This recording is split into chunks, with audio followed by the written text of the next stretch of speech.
తెలంగాణలో మొట్టమొదటి factory outlet Mukunda jewellers మన కొత్తపేటలో ఫిబ్రవరి 14న గొప్ప శుభారంభం. అందమైన ఈ శుభారంభంలో ఎన్నో విశేషాలు. ముకుందా జ్యువెలర్స్ కొత్తపేట.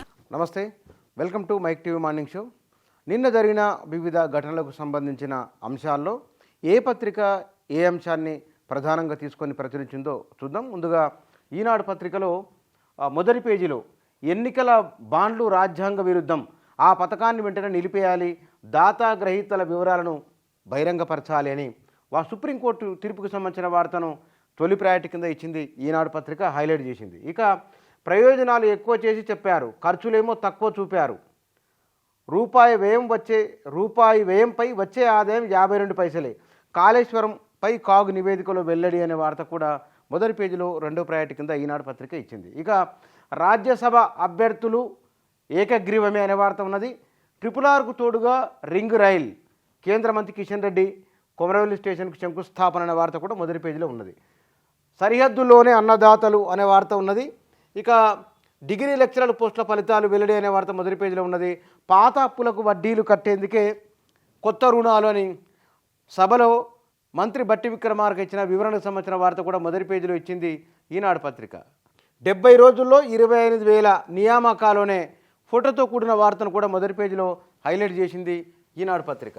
ఆంధ్రజ్యోతి మొదటి పేజీలో ఇయర్ ప్యానెల్లో ఆహారాన్ని ఫోటో తీస్తే కేలరీలు చెప్పేస్తుందనే వార్త ఉన్నది. ఇక ఆంధ్రజ్యోతి కూడా ఎలక్టోరల్ బాండ్లు రద్దు, సమాచార హక్కు చట్టానికి భావ వ్యక్తీకరణ స్వేచ్ఛకు వాటితో విఘాతమని సుప్రీంకోర్టు తీర్పుకు సంబంధించిన వార్తను ఆంధ్రజ్యోతి కూడా మొదటి పేజీలో ఇచ్చింది. దీనికి అనుబంధంగా 16,000 కోట్లు బాండ్ల ద్వారా పార్టీలకు వచ్చిన విరాళాల 9 సింహభాగం బీజేపీకి అనే అదనపు సమాచారాన్ని కూడా మొదటి పేజీలో అదనంగా ఇచ్చింది ఆంధ్రజ్యోతి పత్రిక. వీటితో పాటు ఎన్నికల బాండ్లు అప్రజాస్వామికమని అప్పుడే చెప్పాం, కేంద్రం ఇకనైనా మోసపూరిత ఆలోచనలు మానుకోవాలి, సుప్రీంకోర్టును తీర్పును స్వాగతిస్తున్నామని కాంగ్రెస్ చేసిన కామెంట్ను కూడా మొదటి పేజీలో ఇచ్చిందిగా.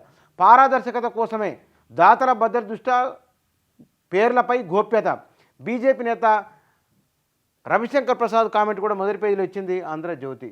ఇక బైక్పై ఒకేసారి 126 గొర్రెలట, కారు బస్సు అంబులెన్సులోనూ తీసుకెళ్లారట. గొర్రెల పంపిణీ పథకంలో భారీగా అక్రమాలని వార్త మొదటి పేజీలో ఇచ్చింది. ఇది కూడా కాగ్ రిపోర్టుకు సంబంధించింది. రాష్ట్రం అప్పుల కుప్ప అని, 3వ టీఎంసీ దండగాని, డబుల్ గోల్మాల్, అనర్హులకు ఆసరా, ఇవన్నీ కూడా కాగ్ రిపోర్టుకు సంబంధించిన వార్తలన్నీ ఒక దగ్గర ఇచ్చింది ఆంధ్రజ్యోతి పత్రిక. ఇక పాత అప్పులు చెల్లించడానికి కొత్త అప్పులని బట్టి విక్రమార్క అసెంబ్లీలో మాట్లాడిన మాటలు మొదటి పేజీలో ఇచ్చింది. ఇక మేడారం జాతరకు కేంద్రం మొండి చేయని వార్త కూడా మొదటి పేజీలో ఉన్నది. ముంచుకొస్తున్న మంచు యుగం అనే కథనాన్ని ఆంధ్రజ్యోతి మొదటి పేజీలో ఇచ్చింది. జూ ఎన్క్లోజర్లోకి దూకిన రాజస్థాన్ వాసి, దాడి చేసి లాక్కెళ్లిన సింహం, శరీరం ఛిద్రం, మధ్యమత్తులోన ఆత్మహత్య యత్నమని క్వశ్చన్ మార్క్తో వార్త ఇచ్చిందిగా. ఆపరేషన్ గులాబీ, ఉమ్మడి రంగారెడ్డి జిల్లాపై కాంగ్రెస్ ఫోకస్, నేడు అస్తం గూటికి వికారాబాద్ జడ్పీ చైర్పర్సన్ పట్నం సునీతారెడ్డి, చేవెళ్ల ఎంపీగా అభ్యర్థిగా అవకాశం అనే వార్త ఉన్నది. ఇక చదువుతోనే ఆత్మగౌరవం, తండాల్లో స్కూలు నిర్మిస్తామని ముఖ్యమంత్రి మాట్లాడిన మాటను మొదటి పేజీలో ఇచ్చింది. ఇక 100 కోట్లతో గురుకులం అనే వార్త కూడా మొదటి పేజీలో హైలైట్ చేసింది ఆంధ్రజ్యోతి పత్రిక.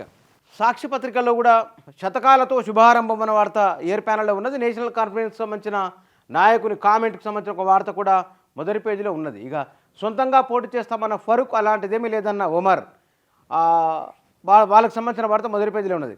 నీటిపారుదలపై శ్వేతపత్రం, నేడు శాసనసభలో ప్రభుత్వం విడుదల చేసే అవకాశం అనే వార్త కూడా మొదటి పేజీలో ఇచ్చింది సాక్షి. వీటితో పాటు ఎన్నికల బాండ్లు రాజ్యాంగ విరుద్ధం అనే వార్త కూడా మొదటి పేజీలో ఇచ్చింది సాక్షి దినపత్రిక. మహిళలకు ప్రతి కేటగిరీలో 33% రిజర్వేషన్ అనే వార్త ఉన్నది. ట్రంప్ కంటే బైడెన్ నయం అనే వార్త కూడా ఒక మొదటి పేజీలో ఉన్నది. భారత్ ఖతార్ బంధం సుదృఢం అనే వార్త కూడా మొదటి పేజీలో ఇచ్చారు సాక్షి. ఉధృతమైన రైతన్నల ఉద్యమం అనే వార్త ఉన్నది. శాసనసభలో సెల్ ఫోన్లు వాడొద్దని స్పీకర్, సభ జరుగుతున్నప్పుడు మీడియా పాయింట్ వద్ద మాట్లాడదు, అసెంబ్లీ స్పీకర్ కీలక నిర్ణయం అనే వార్త కూడా మొదటి పేజీలో ఉన్నది. ఉరితాళ్ళు పట్టుకుని వేలాడిన ప్రజలు సానుభూతి చూపరు అని రేవంత్ రెడ్డి మాట్లాడిన మాట కూడా మొదటి పేజీలో ఇచ్చింది సాక్షి దినపత్రిక. ఇక నమస్తే తెలంగాణలో నేడు ఆటోల బంద్, ఉపాధిపై ఉచిత బస్సు దెబ్బ, ఆటో బతుకు తలకిందులు అనే వార్త ఉన్నది. కరెంటు కోతలపై రోడ్డెక్కిన రైతన్ననే వార్త, ఎన్నికల బాండ్లు రాజ్యాంగ విరుద్ధం అనే వార్త ఉన్నది. రాజ్యసభకు 3 ఏకగ్రీవం అనే వార్త, గురుకుల పోస్టులో గోల్మాల్ అనే వార్త మొదటి పేజీలో ఇచ్చింది నమస్తే తెలంగాణ. తెలుగు దినపత్రికల్లో ప్రాధాన్యత ఇచ్చిన వార్తలు ఇవి.